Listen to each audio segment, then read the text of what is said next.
अस्सलाम वालेकुम।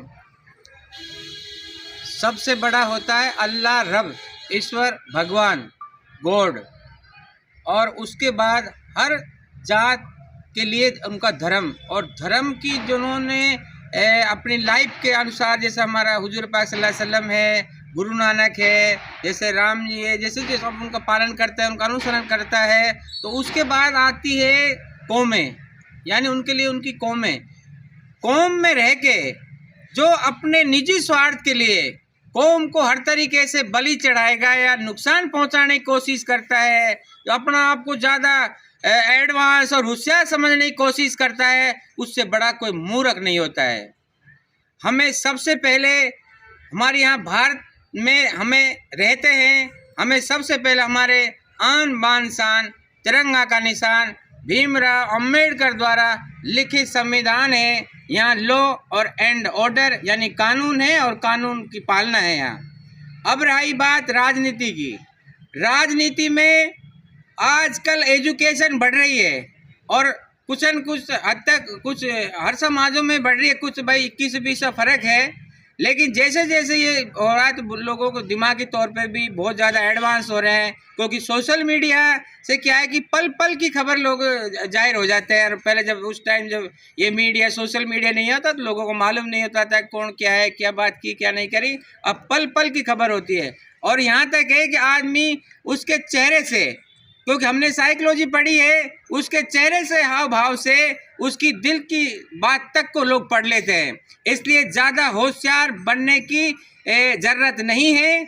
लेकिन नेता वही होता है जो जनता के बीच रहे, जनता के अच्छे मुद्दे हैं उनको उठाए, जैसे शिक्षा का है, पानी का है, बिजली का है, और जो सरकारी योजना है, चाहे वो सेंट्रल गवर्नमेंट से है चाहे स्टेट गवर्नमेंट से, और वो जनता तक पहुंचनी चाहिए, धरातल तक पहुंचनी चाहिए। और अब जो एक दूसरे की निकता चुनी करके और अपना आप को नेता बनाने की जो कोशिशें करते हैं, वो उनसे महामूर्ख कोई नहीं हो सकता। अगर कोई बातचीत आपसी मतभेद की या उनकी विचार नहीं मिल रहे हैं तो एक दूसरे के बीच में बैठ ले। अगर वो एक दूसरे आपस में नहीं सुलझा सकते तो कुछ बीच के लोग होते हैं, वो आवें, उन पे संज्ञान लेवें और जल्द से जल्द इस तरह की जो समस्याएं हैं उनको हल करना चाहिए। क्योंकि इस टाइम खासतौर से मैं अपने कामा विधानसभा की बात करता हूँ, कोई भी कानून अगर तोड़ता है वो ना किसी जात का है ना धर्म का है, और देश का तो कैसे हो सकता है जब देश के कानून की पालना ही नहीं कर रहा हो।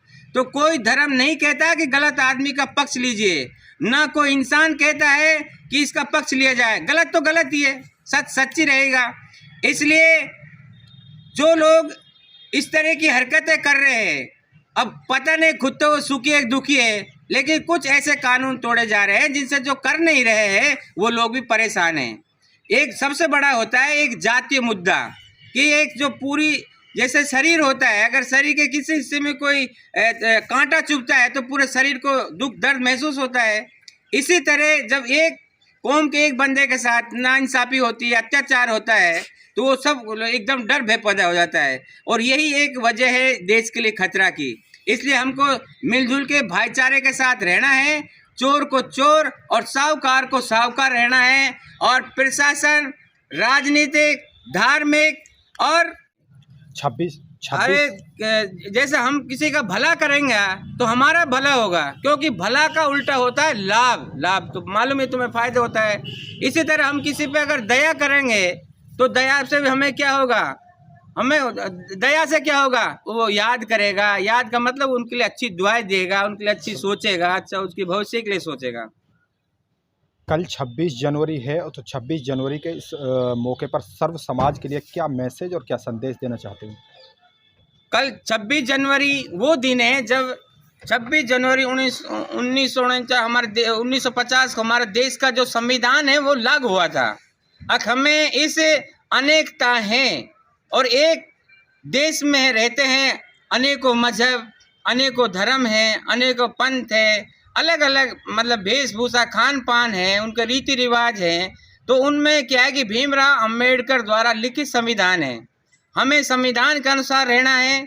धर्म का जो मामला है वो उसका दिल का और उसका रब जानता है, या उसका ईश्वर भगवान, उसका जो से जो उनके अनुसार उनको क्या वेशभूषा पहननी है, क्या भाषा में उस मालिक से बात करनी है, उसका निजी मामला है। उसमें तीसरे को इंटरफेयर करने की कानून ने कोई अधिकार नहीं दिया है। इसलिए देश के अंदर रहते हैं तो देश के कानून की पालना करिए।